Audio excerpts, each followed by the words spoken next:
Okay, well, I just got back here with my groceries, and I saw, as I was back into the space here, I saw somebody left the parcel at the mailbox. I'm expecting toothpaste, my fancy toothpaste I buy, so that's probably what it is. So I'm just going to go up and have a look. So I am. I'll go up here and have a look. Yeah, one of the, I was just thinking in the truck on the way over here of a story about my old friend Cliff Calford, who owned a scrapyard near Perth. Yeah, see, strawberry blossoms. The fields over here and over here were full of them last year, strawberries, about mid to late June. And back around 2007, 2008, the scrap metal market bottomed out. In 2007, it went for the roof, and then late 2007, early 2008, well, what I used to say is the arse fell out of it. You know, basically the arse dropped out of it is what I used to say, because it just went straight down, and of course anything that goes up like that will crash eventually.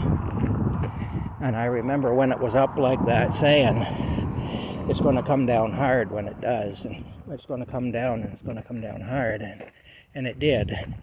And for about a year and a half, the scrap metal prices were just awful. Anyway, bottom line is this. Okay, no, this is not mine. Okay, this is not my parcel. Bottom line is this, though.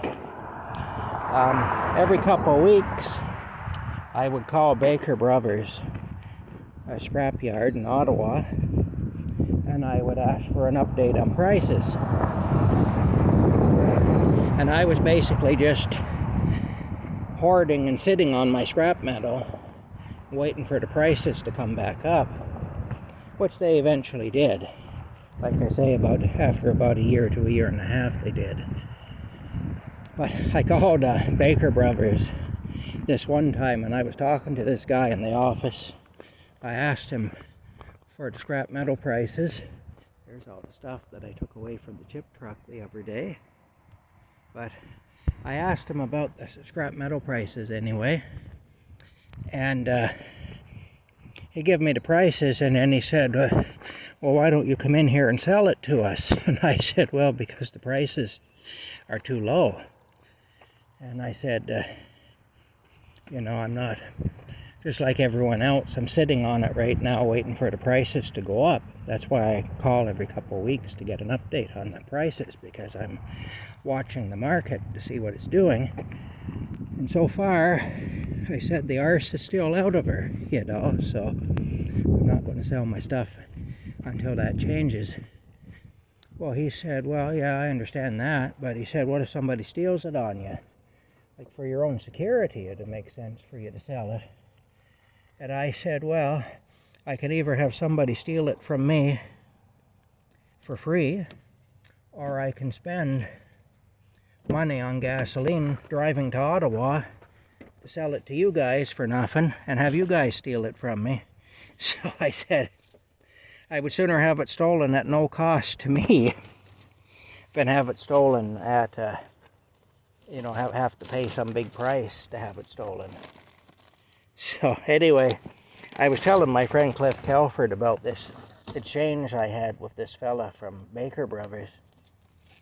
Cliff could be pretty witty, you know. Cliff told me, he said, next time you call there, Tom, if he says that to you about security or whatever, he said, tell him that you got it piled up beside your bed. Anyway, it was a pretty good line. That's what he said. Just tell him you got it piled up beside your bed. You know. Anyway, yeah, that was Cliff. He's been gone now a long time. He passed away in 2012, so he's been gone for 12 years, eh? Yeah, 12 years. But was a good friend of mine anyway. And you could talk to him about the scrap business, because that's the business he was in, so he was used to all the ups and downs and all the crazy things that happen, you know. Not everybody would have understood what I was talking about when I was talking about calling to get prices and watching the market and all that, you know. But I thought that was a pretty good line anyway. He said, just tell him you got it piled up next to your bed. You know. Anyway, let's see now. Rocky has been outside. He might have gone in when I left. He usually does. But maybe not. We'll see if where he's at. I did buy a chicken, so there is that. I did. There he is. Hi, Rocky. Do you smell the chicken? Hey, he smells the chicken, doesn't he? There you go. The chicken's in the black bag there, my friend. He's licking his lips. He knows there's chicken. There's chicken, eh? Yeah, I gotta go inside. Excuse me. Excuse me, my boy.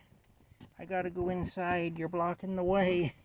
How can I bring the chicken in if you won't go inside? There you go. Okay. Now we're laughing. Hey, why don't you go up on the table? Up on the table so you're not in the way, eh? Yeah, up on the table and I'll get the chicken going. Yeah, okay. Well, I'm standing here with my bags and I literally cannot go anywhere. I'm going to step over you then. Please don't move, because when I put my foot down, I don't want it to come down on top of you. That's the thing. That's happened before, where I went to step over him and he's moved. And then I've ever ended up stepping on him, or I ended up having to fall backwards on my arse to avoid stepping on him. I've done that too, I have.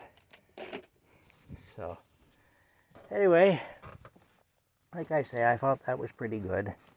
Just tell him that, tell him that you keep it, you got it piled up beside your bed, he said, you know. Yeah. Ow. Tell him you got it piled up beside your bed. Can't put two of these in here, eh? Well, I'll put this one in here and I'll put the other one here then, I guess. I will. Alright. That's too bad. I thought I'd be able to squeeze two of those in there, but that ain't happening. Okay. Anyway, I gotta put all my stuff away, and I gotta go back up to the truck and fetch more of it, too. Those chickens are good. $14 though, you know. You can get them other places. Like in the city, you can get the same chicken for like $7, but what can you do, eh? It is what it is. Anyway, that's it for now. Rocky and I will see you later.